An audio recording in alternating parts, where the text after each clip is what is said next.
Hi guys, in today's video I'm going to show you how you can add Amazon gift card to Amazon Pay. So first you need to do is to open Amazon application.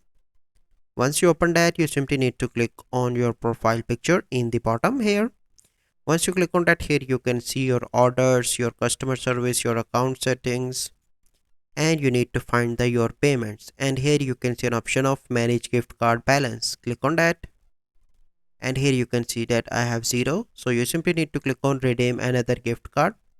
Click on that, and here you need to add the code and click on apply to your balance, and then it will be added into your balance.